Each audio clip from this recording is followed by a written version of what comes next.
Hello and welcome to this week's episode of the Sean McGuinness podcast. I hope you're all well. Thanks for the feedback on the last few episodes. I had some great guests on, mirrored with the ones where I did myself. Sprinkle them in there, So hopefully it's a good little mix.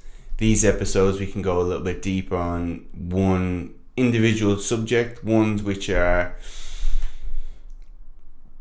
kind of conflicting, confusing for a lot of people, so we're just trying to simplify that down. And then when we get guests on, we'll obviously lots of gems and great stuff we can pick up from these people. Now today, another one which people get confused on, and we're going to look at how many reps do I need to do to lose weight. You've probably heard before high reps are best to tone up and this kind of stuff. And we're going to break that down today. So by the end of the episode, you will have a clear vision on what you need to do in the gym to tone up and lose fat. Because again, we're going to be looking at reps, obviously the weight training component. And when we weight train in terms of a fat loss phase, we're trying to either build a little bit of muscle, which can happen in the beginners, but most of the time just maintain whatever muscle tone we have while we lose the fat around it. So when we're trying to lose fat and tone up, the lose fat bit will be kind of the cardiovascular activity combined with a nutritional component, i.e. being in a calorie deficit, which we've discussed on all the previous episodes. And to do that in terms of how to change your food, your calories, your behaviors, etc. Cardiovascular component was 2 episodes ago. That will be our fat burning. And this, what we're trying to do in the gym is to maintain that muscle. Because if we don't weight train, or we don't weight train effectively, like we want to talk about, using the right reps, you're going to lose fat and muscle. And then if you lose a lot of fat and muscle, if your goal was to look better, that doesn't necessarily guarantee that. Whereas if we lose fat and maintain that muscle, now suddenly you've lost the fat around that muscle and you're going to kind of get to that toned body, or whatever buzzwords you want to call it, and look physically better in the mirror, which is the goal, I assume. Don't think anyone's gone in the gym with the goal of looking worse.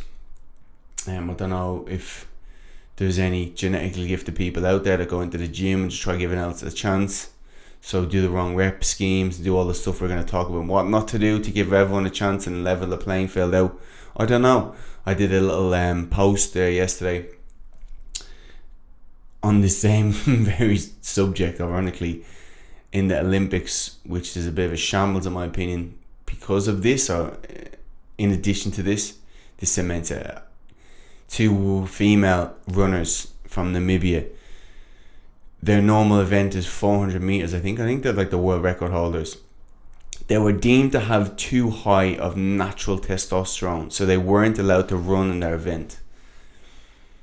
So they're actually too good genetically. So the Olympic Council said, no, you're not within the right ranges here. And this is the crazy options. To get your testosterone back to what they deemed as natural, even though that's dumb because these girls obviously weren't taking any testosterone. They had to lower them, so either get on the pill or take more estrogen hormone or something stupid like that. But they were punished for being too genetically good, which I thought that's the whole point of the Olympics. Anyway, bananas in my opinion. So as we said, unless that's your goal, we're going to talk about what you need to do. So let's look first at how many reps you need to do, and then we can put it all together into a whole kind of weekly plan, and we can look at how many sets you need to do over the week. Now, we're not going to go too sciencey. This is based for people that don't have a lot of experience in the gym. You might be beginner, intermediate. That's what this is aimed at. So I'm going to try and make this as simplified as possible. As we are talking about weight training here, it's actually the same rules if you're trying to build muscle. when we train in the gym, fat loss session and a muscle building session will actually look the same in terms of weight training. One person is trying to maintain muscle while they lose fat, whereas the other person is trying to build muscle, but they're both going to do the same workout. And you're going to ask, why is that? Well, the training component is going to stay the same because we're trying to give our muscle a stimulus. When we're trying to lose fat, we're trying to stimulate in a way to tell our body that we need to hold on to this muscle. In a muscle building stage, we're trying to give our body the stimulus to grow. So in both instances, we're trying to grow muscle. However, the caveat is, if you're trying to lose fat, you're going to be aiming to eat in a calorie deficit. That means neither fat nor muscle can grow because you're not giving your body enough energy to grow. You're actually giving it minus energy. You're not giving it enough to do anything. So when we weight train in a calorie deficit, all we're doing is to hold on to that muscle. And if we don't give our body that stimulus in the fact that we're going into the gym and we're constantly stressing our muscles, your body just says, well, we don't need this muscle. And it's actually costly in terms of energy because muscle uses energy. So the ideal point of view from your body is if you weren't weight training and it could just lose that muscle. But that doesn't coincide with us looking good. So we need to stick to the rules. But if we're trying to build muscle, you're going to do the same session. But this time, you're actually eating over your requirements. So you're giving your body too much energy. Thus, it's going to have the building blocks to be able to grow muscle.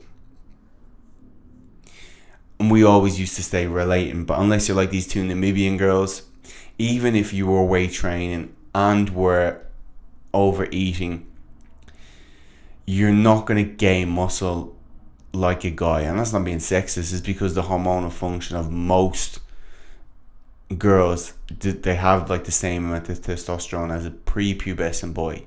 Okay? And when's the last time you seen a jacked prepubescent boy? It's not going to happen. I'm not even jacked now, and I've been weight training for 16, 17 years. Okay? So it's always good to throw that in the fact as well. This is not saying that if you're trying to lose fat at the moment, that you'll never aim to build muscle. Some people get lean, they might lose all the fat they have, and they might go, okay, now I want to build my glutes up, or I want to build like my back and shoulders up to give me like that nice V look and make my waist look smaller, or whatever it is. To do this again, you're going to use the same training component, but then you're going to have to adjust your food either way. Okay, and we can talk about that in later episodes. We haven't talked about muscle building yet because the majority of people listen to this in terms of fat loss, but the long-term journey, that could be it for you as well. But you're going to stick to the same rules in regard to training. Now, our 1 rep max is the amount you can lift for 1 rep. It's pretty self-explanatory. Okay, so just think of it in a squat. And now I'm not expecting people to know that 1 rep maxes. I'm just going to use this as an example.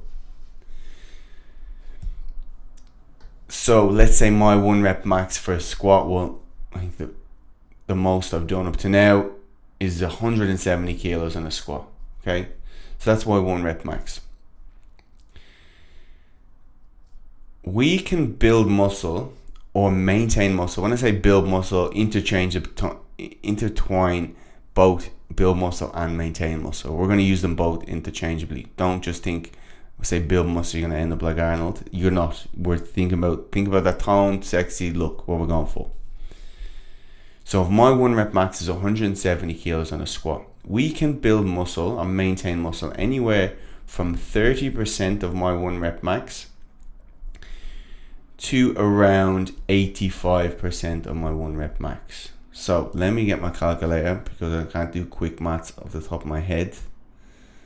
Thank you, technology, for ruining that. I think I used to be good in the early years, but you're probably the same listening. So I could put 30% of 170, that's going to be about 51 kilos. So even that may seem pretty light, I can still do that weight. The caveat for this is I need to go to failure, or close to failure. So I need to do lots of reps for this weight if I'm going to put 51 kilos in the bar. I need to do lots and lots and lots of reps. But then I can also go up to 85%, so anywhere in between this range, which is 144.5, let's say 145 kilos. So I can also squat this. It's going to be for less reps, probably about 5, I'd say. And I can do the same as well. We can get the same result. So it's a big gap in between that. Okay, so that 30%, which you may look at very low, that's the new research around all this kind of muscle maintaining, muscle building. It's why although I don't agree too much body pump and Les Mills, because my vision for exercise is individualistic in terms of each person. So how one person squats, another person isn't going to squat. So we can't just say, everyone take your feet and do them shoulder width and put the bar on your back and hinge from your hips and stick your bum back. It's not going to be the same cues for everyone because we're so different. Like last week we talked with Damien. When Damien squats, it's going to look like a deadlift because of the way he's genetically kind of structured. So his femur, which is your thigh bone, he has a very long femur in comparison to his tibia and fibula, which is like the bone where your calf is. So his femur is like probably 3 times the size of his fibula. So if we think about when he squats, his upper body is going to have to lean forward to keep his center of mass. Versus his brothers he was talking about, again from the same genetic tree, his brother has different limb length again, so his femur, his thigh bone, has a more equal proportion to his tibia and fibula, so that allows that person to have a more upright squat.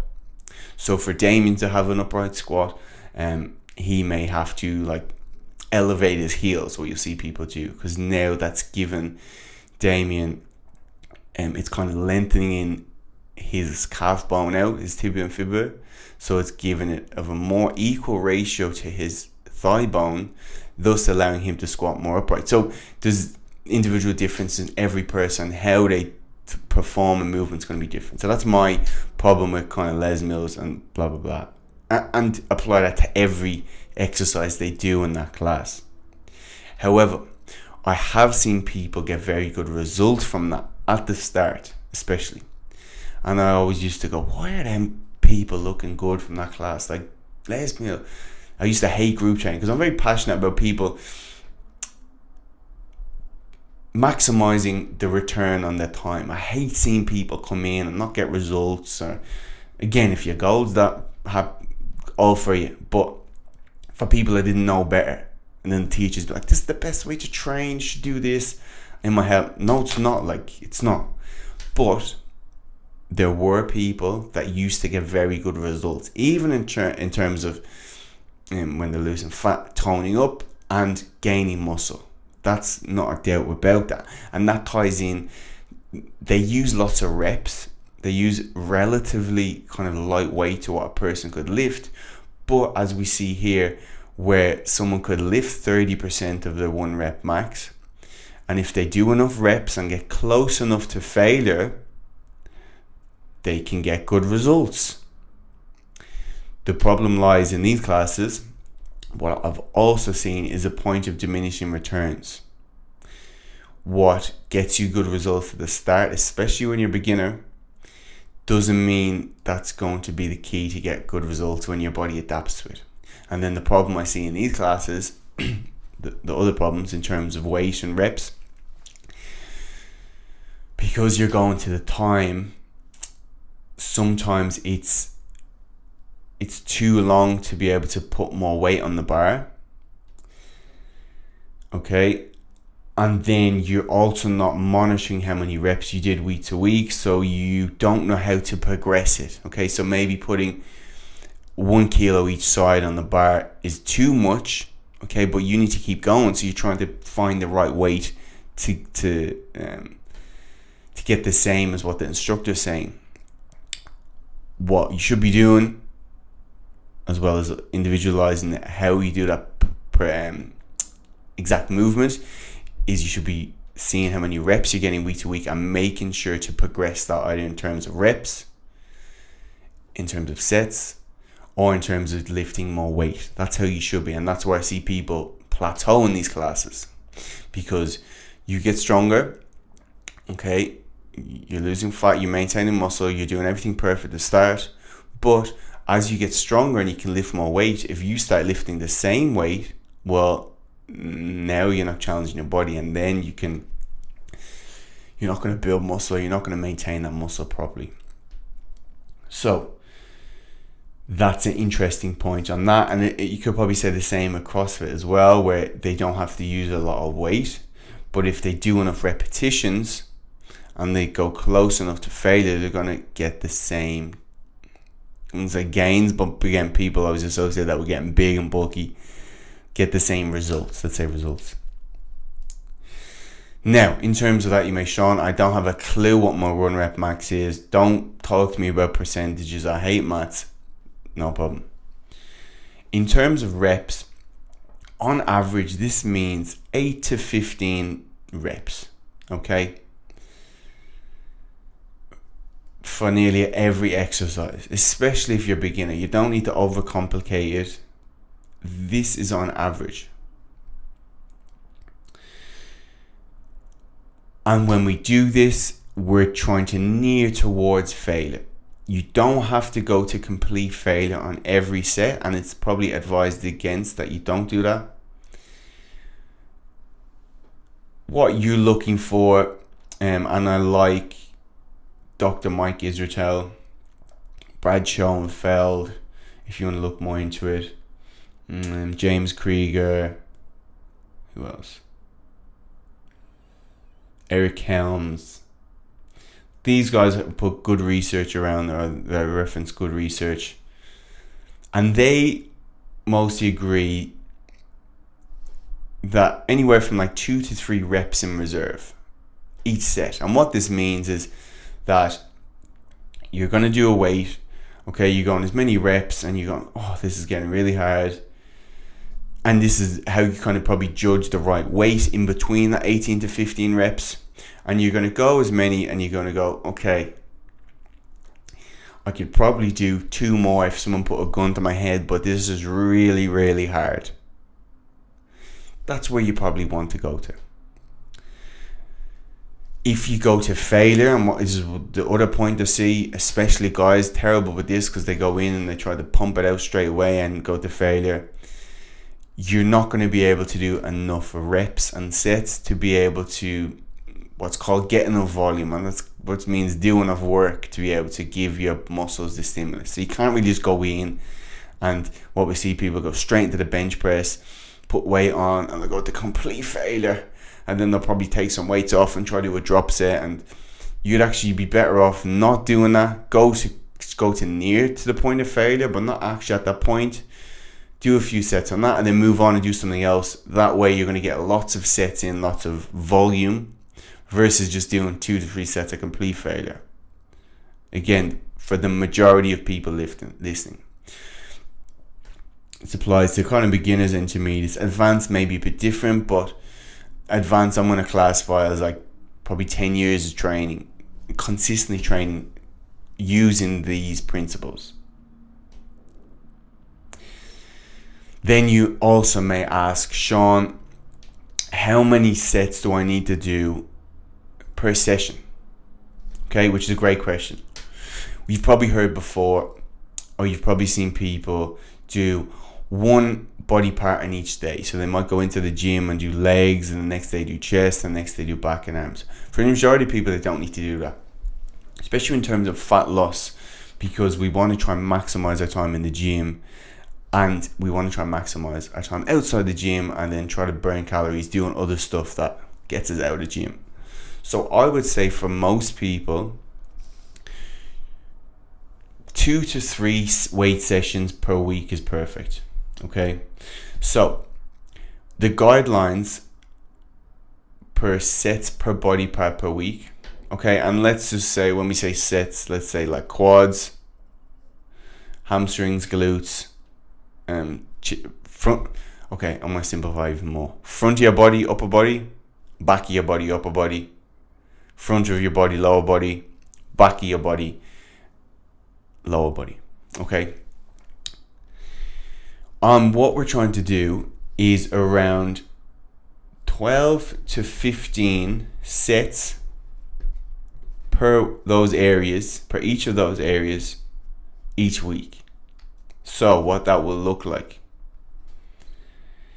let's say we're going to start at the minimum of 12 sets per week per the front of our legs, the front of our lower body. I'm confusing myself now. The front of our lower body.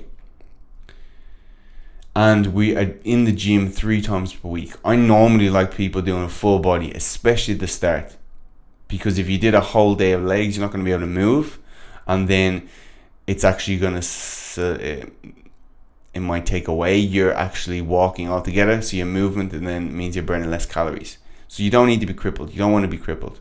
We just want a nice little stimulus, go home, rest, come back, and we can do the same again. So say if we're saying 3 times a week of full body sessions, and we said we need 12 sets for our quads. Okay, 12 divided by 3, so we'll probably just do 4 sets of quads, let's say Monday, Wednesday, Friday. Okay, let's say we do 4 sets of like some kind of squatting motion, whether it's a goblet squat, whatever movement you're proficient at, and go back to listen to previous episodes when we talk about exercise selection. And then on Wednesday we might just do 4 sets of split squats, and then Friday we might do 4 sets of leg press. Now you've done enough sets per body part over the course of a week to maintain that muscle, or build if that's your goal. And actually, in terms of training 1 day a week per body part, like what's called they call it a brow split, because all the bodybuilders used to do it. Okay, now bodybuilders and that, they're a different kettle of fish. We can't go off what they do, because they're in a kind of different species themselves. A lot of them are taking steroids, which means that actually kind of takes away your muscle loss completely when they're trimming down. And we have to take into account how long they've been training. So when they've been training so long, they need more weight and volume and blah blah to grow, so they need to progress in weight. But they've been doing that for 10, 20, 30 years, which is funny, because I myself included, when you're trying to get workouts, you go in and you get a Men's Health, or you get those bodybuilding magazines, and I used to copy what they do. And they're doing, if we're looking here and we're saying we need average of 12 sets per week, okay, these things they're doing one day of quads, where you're probably doing about 20 to 30 sets, even more sometimes, of the same muscle group. You can't even move the next day. I remember the first time I did arms, I couldn't straighten my arm out for 2 weeks. Couldn't straighten my arm out for 2 weeks. Thought I'd actually rip my bicep off the like I thought my bicep was injured. I couldn't straighten my arm. So yeah, that's a mistake. Do not make that, and do not look at people and go, well, they do 4 sets of this, and you are not them. You don't have that training experience, and you don't have the ability to be able to handle that amount of load. So we're going to start in 12 sets per week. So if we did that with quads, the front of our lower body. Let's look at the back. We have some hamstrings, we can glutes. So again, Monday we might do, let's say, either a Romanian deadlift, if you can do that, or some Romanian deadlift variation. And then we might do some back extensions then on Wednesday, and then we might do some leg curls and maybe some hip thrusts or whatever, just to get a little bit more in for the back. Same with the back of our body. We might do some lat pull down 4 sets one Monday, but then we might do some rows on the Wednesday of 4 sets, and then we might just do another kind of back exercise there, some other kind of row variation or lat pull down, chin up variation, etc. And the same with a front of our body. So that's all you need, okay, starting off. And I've even had people start off with 4 sets is too much. So what Mike Israetel talks about, he talks about your minimal effective dosage. So you start off with the minimum you need. Now for some people, if they've never trained, that may just be 2 sets per body part per session. So you may just do 2 sets Monday, Wednesday, Friday. The next week you might do 2. And you might go, do you know what? I wasn't actually as sore as the week before. I feel good. Okay, then you can go to 3 and then build it up to even 4 sets per body part. Okay, obviously then you might be training a few months, and then you might go to 5 or 6 sets per body part. But this time you may do 2 exercises per body part per session. So on Monday, if you're doing 6 sets per body part, you could do 3 sets of squats and then 3 sets of split squats and lunges, and then the next day 2 sets per body part, etc., etc. Okay, but start on the minimum effective dose. Doesn't mean you're not going to get any better results. You're going to get the same results. It's going to actually be better in terms of saving your joints, saving injuries, because if you just increase the load so much, that's what's going to be the biggest predictor of that. So start slow, as corny as that sounds, and that will, the majority of the time, lead to you getting faster results. We have a very popular topic these days because of all social media, and we see people trying to lift heavy, and they're trying to, like we talked about at the start, they're looking at 1 rep maxes and they go, do you know what, I'm going to try increase my 1 rep max. Here's the thing, like we said, anything above 85%, you're not really stimulating your muscle as well. And you might say, Sean, that's bananas. Of course you are. You're lifting the weight up. When someone's doing very low rep work, so if someone lifts above 85% of the 1 rep max, the majority of the time they're going to be lifting anywhere from like 1 to 5 reps. Okay. When we're in that rep scheme, what we're doing is we're actually stimulating more on our nervous system. And the easy way to explain that is, think of a muscle. Now, a muscle contains a certain amount of light bulbs. For the majority of people, those light bulbs are not going to be switched on. Okay? A light bulb is more a function of our overall strength. So an untrained person, it could be like 75% of those light bulbs are not switched on. So when we lift something up, those light bulbs don't really turn on. When we're doing low rep work and we're training the nervous system to get stronger, we're basically training our body to turn on more of those light bulbs.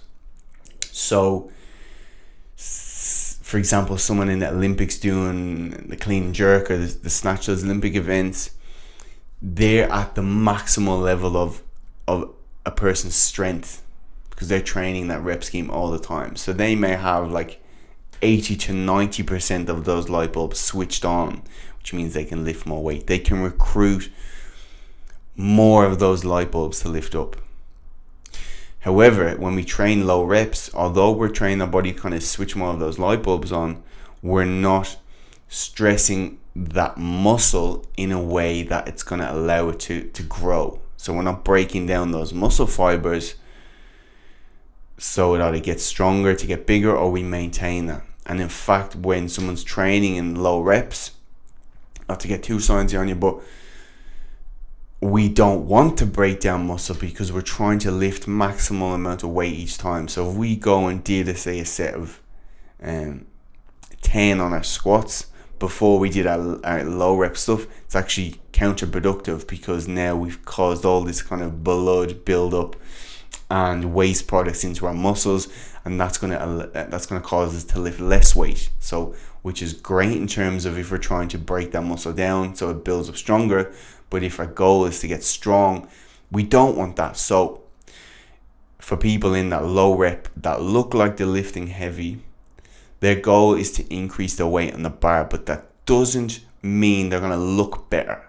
Okay, and this is where I see a big thing where it would make sense. And trust me, if I look at, say, muscular people or powerlifters, like, they're jacked, but they do all the other stuff after these movements. So their sessions are like 3 hours, whereas a general pop person who probably has just an hour in the gym, you're not going to have time to get stronger maximally in these ranges, the low reps. So you're going to what's called maximal strength, and then do all the rest. So you kind of need to pick one. People think, they look at these powerlifters and they go, I'm going to do all this low rep work and it's going to lead to me looking better. That is not the case at all. And then ironically, they'll probably, I always see powerlifters overeating, and then it's ironic because you're not burning much calories off in these lifts because they only last a few seconds. You're taking real long rests between, so you're not burning off any glycogen, and now you're overeating, but you haven't burned anything off, so you're just getting fat. So don't fall into this trap where you think low reps and lifting heavy is going to lead to you looking better. Our goal should be to look at this range of 8 to 15 reps on average and try to get stronger within that rep range. So if you lift 10 kilos on the chest press for 8 reps, your goal is to either increase the amount of reps you do with this weight, or see then if you can eventually progress to doing 12.5 kilos for 8 reps. That's going to be a progression that's going to lead to you getting stronger within that rep range. Same way, if you can do 8 kilos for 12 reps, try to get either 8 kilos for 15 reps or try to get 10 kilos for 12 reps. Whatever way, it doesn't even matter. You can progress whatever way possible. That's still going to allow you to switch on more light bulbs as well, like we talked about. So you're still training your nervous system to get stronger, but you're also getting the benefit of actually looking better after it. So there's no point spending hours in the gym if your goal is not to, if you're not a power lifter and your goal is to lift maximal amount of weight, well, just kill two birds with one stone and do this rep range as well as being able to lift more weight. Okay, and this is especially true if someone's a beginner in the first 2 years of weight training. Your body's so not used to any stimulus that you're going to get stronger, you're going to look better, that's when in this beginner phase, at the start I mentioned, people can't lose fat and gain muscle. There is one caveat to this, well, two. If someone's on steroids, i.e. most of Instagram, you see people, yes, the girls as well. And the other is if you're a beginner. There is a phenomenon, a beginner, especially if someone's a male beginner, overweight, or has trained before, or all three. There's a little beginner gains where you can gain some muscle in that first few weeks and lose fat. And this is why the scale may not move, and it's why it's very important to do your measurements and pictures. I actually just have a client online, Peter, where he's in that exact same boat. I think he's down about 3 jean sizes, but his weight's the same. But I said, look, this is what's going to happen. I need to prepare you for this. His goal was weight loss, but if you can do this, it's not going to mean you're going to get jacked. It means you're going to look even better after, because now you've built a little more cement under that fat. So when you lose the fat, you're going to look even more toned. As well as that, you're going to have a faster metabolism because you're putting a bigger engine in the car, thus allowing you to eat more when we get lean. Okay, again, like we talked about in terms of aesthetics, in terms of looking good, weight training, but just as importantly, if someone goes on a weight loss phase and they lose a lot of muscle, they're lowering their metabolism, which means they have less food to live on when they do get to their weight goal, in inverted commas.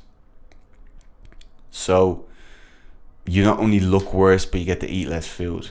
I don't even need to tell you any more reasons than that. That should be enough to start weight training properly within the guidelines I'm telling you. Actually, there's one more that I just thought of. 2 weeks ago when we looked at cardiovascular training, we said VO2 max, which is your level of fitness, is correlated with the number one marker of longevity. So it protects against all-cause mortality the fitter someone is. Well, As we get older, naturally we're going to lose muscle. I know, depressing, but that's where weight training comes in. We're trying to protect against that muscle loss. Also, very ironic when we see middle-aged people go, no, I don't want to weight train, I want to bulk up. No, you're actually doing the opposite. You're actually losing probably per percent or even more of muscle a year naturally. Again, even more if you're doing all these mad drastic diets without weight training. Thus, when you're in the gym, you're just trying to break even. You're not even trying to get a profit. You're just trying to break even or protect against too much of a loss on your bank account. For women, especially as they lose muscle and past menopause, when certain hormones change, estrogen being a big protector for bone density. As that drops off and we get more progesterone dominant, there is a bigger risk of sarcopenia, which is muscle loss, but osteoporosis then, which is bone density issues and calcium and all that kind of stuff. So when we weight train, when we put good stress on our muscles, that also puts good stress on our bones and helps our bones get stronger. Okay. Muscle mass is the second correlator with longevity, and they theorize that with the more muscle someone has, the more they can move around, and then that feeds back into your kind of VO2 max. So there's no point being fit if then you lose all this muscle and your bone density goes low, thus you can't move around as much. Then you start to your fitness is going to drop off, and it's going to have all these negative connotations with that in terms of all your cardiovascular system and your lungs and your heart and your respiratory system.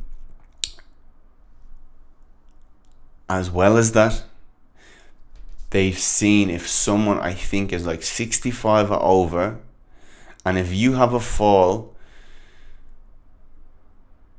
in most cases you're going to be dead within 5 years. Crazy, I know, which is going to tie back into all this stuff. If you're not strong enough to move around, and then you've got to the stage where you're falling, all your fitness is going to drop off, and then whatever else. If you fall and break your hip, I think they did a study on something like that. Again, when we look at weight training, we're trying to strengthen those muscles that if someone does trip, they're strong enough to be able to catch themselves and those reflexes, and they can absorb that force and hold them upright. So, yes, we're not here for a long time, we're here for a good time, but there's no point spending the last 30 years miserable because you can't move around, and then we're trying to improve the quality of our life until we just drop. So you're feeling good, bam, bam, you're dead, cool, rather than living in misery. And so control what we can control within this. Now, there's some things that I missed out that have in my notes here. Period. That wasn't a rude joke. Rest periods. You're going to ask me how long rest between sets. So that's anywhere probably 60 to 90 seconds for most people. Okay. Now, for beginners, it could be a bit less because, as we said at the start, if a beginner's it doesn't have many of those light bulbs and the muscles turned on, they're not going to be able to use a lot of weight.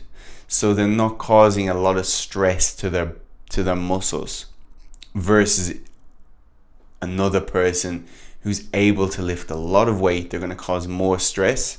So they need longer rest between sets to be able to kind of lift within that same weight they were lifting before.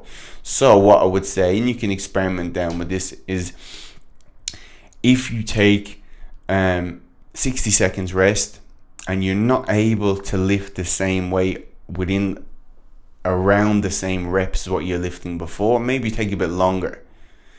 They've seen it's probably better just to take a little bit longer to be able to lift more weight, because that's going to cause more muscle damage, and that's going to cause you to have better muscle maintenance or better muscle growth. So if you're lifting within an 8 to 15 rep range and you're lifting 10 kilos, let's say, for a dumbbell chest press, and you get 10 reps, and then you rest 60 seconds, next set you can only get 6 reps. It's too big of a drop off.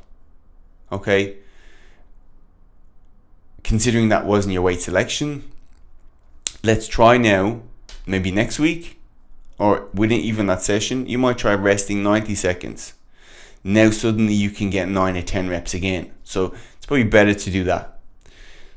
What people struggle with when they do this, however, is they compare it to cardiovascular training. They think they need to be drenched in sweat and have a raised heart rate for the whole session. And this is not true at all. It's actually not the goal of this session at all, to burn calories. You're going to burn minimal calories in a weight training session.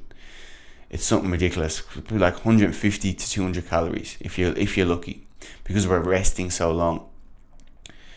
So turn off your calorie trackers and then you're trying to rush your workout to get more calories. But all that's going to do is limit the amount you can lift, and just limit the amount of good stress you can place on those muscles.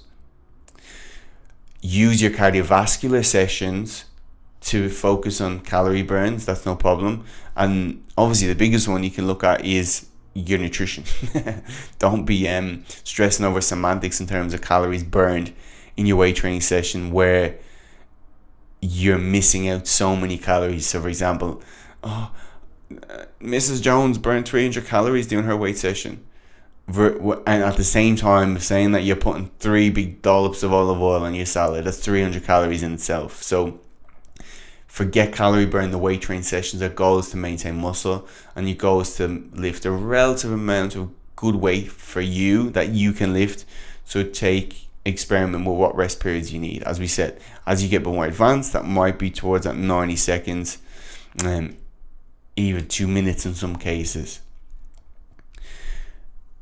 Because we're trying to go towards failure, each set you're naturally probably going to get a little bit of a drop off, which is fine. So for example, the first set you might get 10 reps, next set you might get 9, next set you might get 8, the next set you might get 8. You'll mark that down, okay? 10, 9, 8, 8. The next time you come in terms of progression, that just might be 10, 9, 9, 9. Okay, that's a progression. Next session, next week, you might go 10, 10, 10, 10, hopefully. And then the one after that, you might try more reps, or you can increase the weight, whatever it is. There's loads of ways to progress. We've touched before in terms of exercise selection, which means what exercise to do for you. And this is important. So if you haven't listened to that episode, go back and listen to it. But I'm going to touch on briefly here. Especially for beginners and those new to weight training, or those that have not got any guidance around training. Machines, in most cases, are your friends. And I'm not talking about vending machines. I'm talking about the ones in the gym. The reason being is that when a beginner's in the gym, a lot of these things, exercises that we see that are deemed as very good, so just like I mentioned, dumbbell chest press, it's a great exercise. However, when someone's new to the gym or a beginner, you need to master that movement of pressing first without having to focus on the dumbbells dropping on your face. Okay? Without having to lie back. Without having to focus on how am I going to get these dumbbells up, or what if they drop, or where am I going to land. There's too much going on, so you have too much to think about. Instead, I would actually start with someone maybe on a chest press machine. And this is even more true if you don't have guidance from a coach, because we always need to choose the safer option, because we don't want to go in the gym and get injured. When we weight train, it's a good stress we're trying to put on our muscles, but if we don't do it in the right way, we're not going to get the good outcome. Again, hammer is good for hammering a nail, but if you keep missing the nail and hitting your fucking finger, okay, we need to do something else, okay? We're not using that the right way. So we may start on a chest press machine where I'm sitting, I'm stable. Stability is the key, okay? When you're stable, you can execute the movement properly, because all you have to think about is pressing out and then controlling on the way back. Press and then control. And then eventually you can progress on after a few weeks or months to a dumbbell chest press, but doesn't mean it's better. It's just a progression. But once we're getting some kind of stimulus in a safe way on our muscles, that's all that matters. Same way for going, sorry, hit the mic there. Didn't deafen anyone. Same goes for barbell squats. We hear, and I'm guilty of it, I used to say, barbell squats are great. We should always use the barbell squat. Well, if barbell squat's a very complex movement, not everyone's going to be able to do that, like we said with Damien.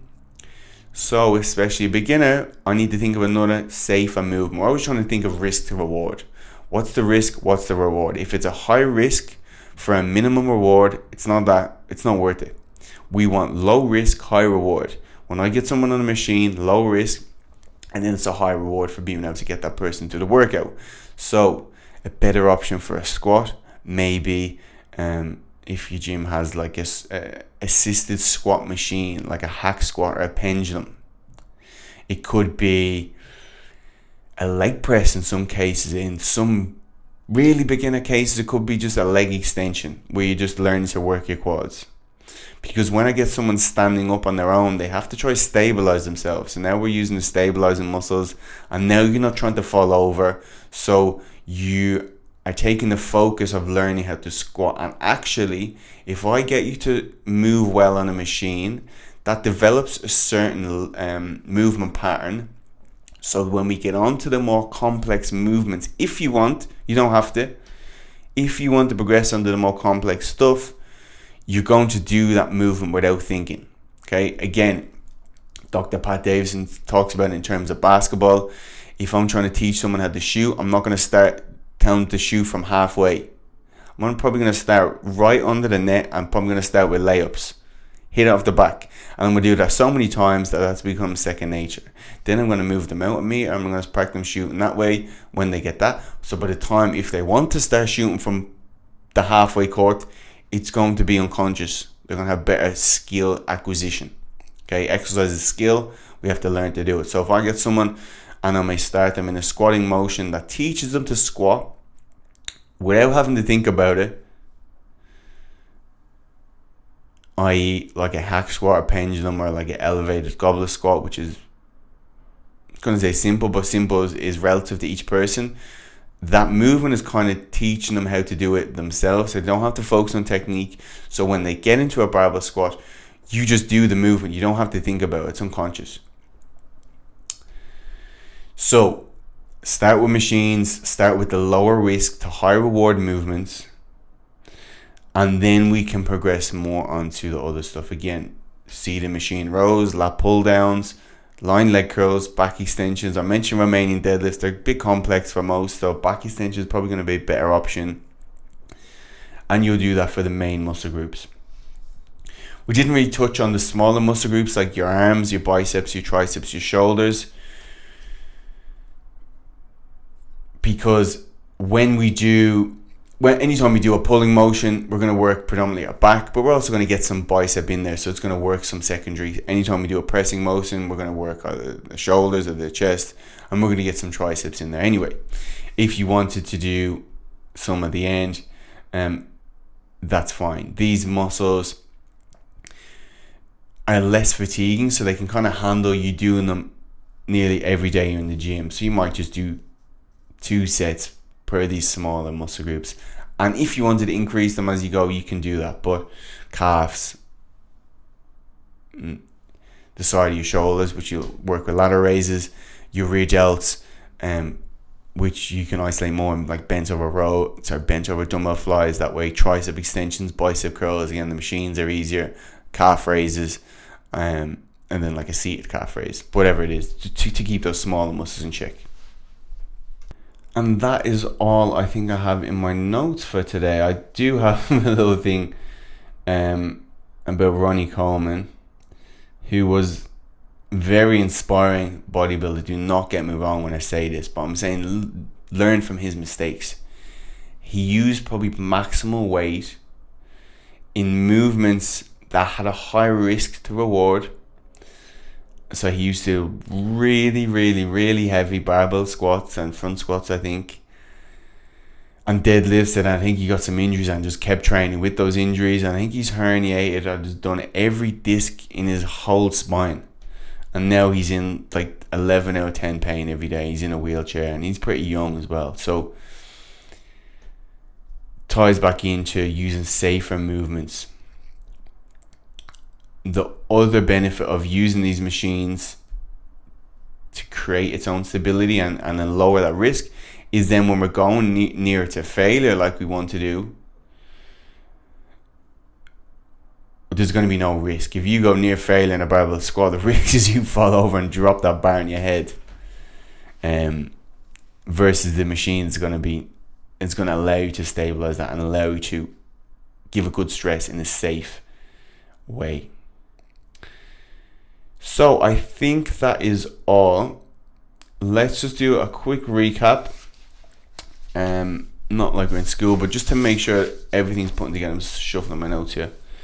Okay, so we have 30% to 85% of our 1 rep max, okay, which is on average 8 to 15 reps. That's on average, okay. Obviously, if you're using less weight, and like we're in lockdown now, so you might only have really light weight, well, then you need to go towards failure. So you need to, as many reps as that takes to go towards failure, you need to do that. And then you need to find a way of progressing that each week. In terms of, obviously, if you have the same weight, in terms of lifting more reps or doing more sets, okay? But for most, just aim to lift in at 8 to 15, and that's going to take the thought process out of it. Anywhere from like 2 to 3, what's called reps in reserve, is the easy way of explaining it. So you're going to that point where it's really, really hard. Now, people new to training, this is going to be relative. Just assume that you will always have loads more left in the tank, okay? Or you might just do a mock set where you go to, on the last set, you go to complete failure. And if you were just doing 10 reps, thinking you had 2 to 3 reps in reserve, and you go, okay, that's enough, I'm going to stop training now. On the last set, you go, either I come over and bring you through a set, and I say, you just keep going. I know when that's failure, and test yourself. And then the last set, you get 30 reps. Okay, you're not lifting. So try to judge that right correctly. And if you need to do a set like that where to see, feel free to do that to get a grasp of where you're at in terms of challenging yourself, pushing yourself.